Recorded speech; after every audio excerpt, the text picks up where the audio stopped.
This week's recipe demo is... twisted tomato soup. And like Mr. Campbell always said, this is good.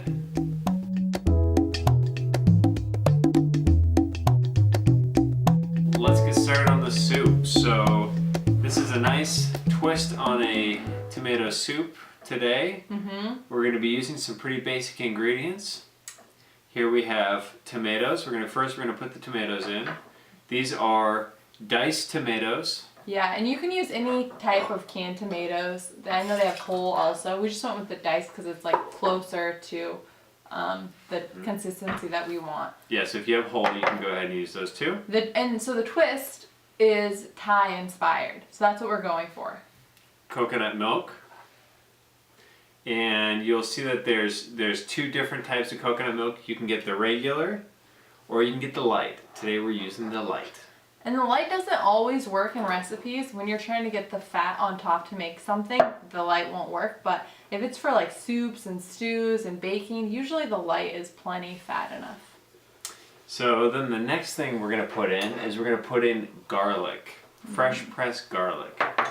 And while I do this, Sarah is going to, she's going to do some tamari or soy sauce in here, wheat-free soy sauce. Yep, it's also reduced sodium.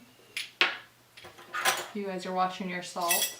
Usually, like we are. Usually, like when you use canned products like tomatoes, I don't know if this is actually a really good brand.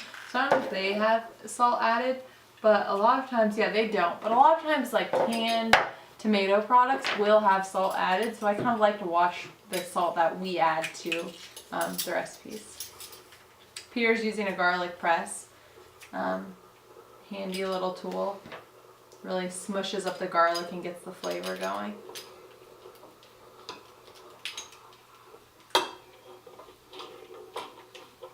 If you're making this for kids and you don't want it super garlicky, you could just use 1 clove of garlic, or you could even use like garlic powder.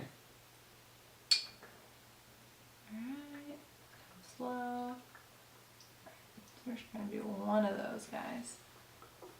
Alright, it's looking good.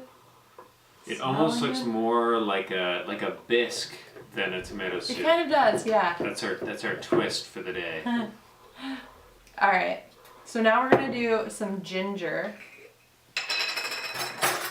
We're getting kind of low. Ooh, getting sauce on me. We're getting a little low on the ginger. Peter was concerned, but I think we'll have just enough. As long as I don't get like stuff all over.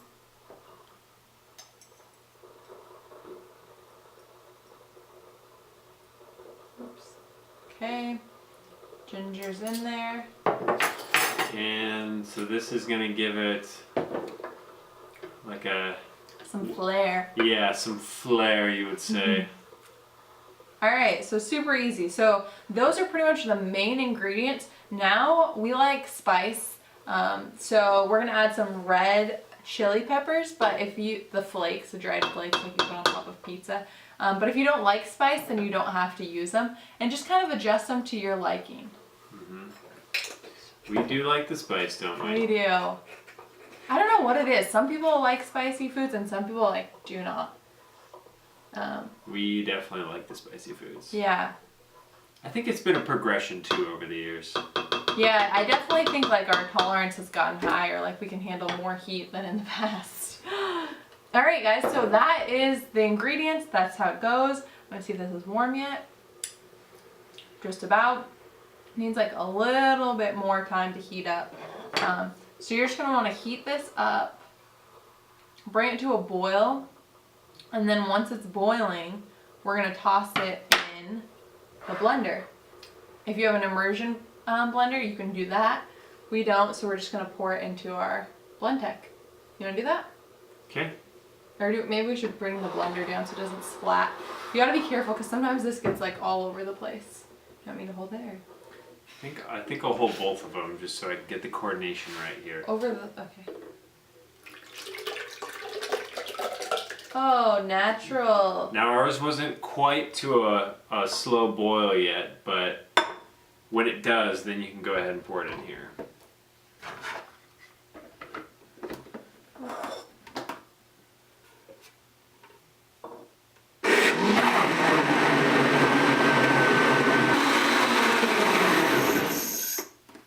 Okay, so we didn't do it very long on there. It doesn't take much. It depends on your blender because you want it really smooth. This is true.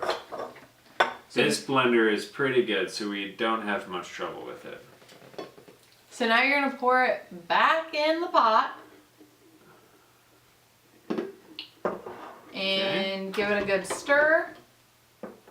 And this is your dippable tomato soup. If you eat sandwiches like grilled cheese, which we don't, I'm sure many of you don't, but if you do, this is perfect. It's very dunkable. For us though, we've kind of gotten to the point where now we like texture in our soup. We like a little more substance. So what we like to do is we like to throw in vegetables to make it, like cooked vegetables, to make it a little bit more, Interesting. Interesting. So today, if you guys want to, you can throw in something like sweet potatoes. These are just cooked and cubed. Yep, just baked them at 350 to 375. And you can just throw them in. And this is just one sweet potato, one medium to large. Oops. Got a good stir.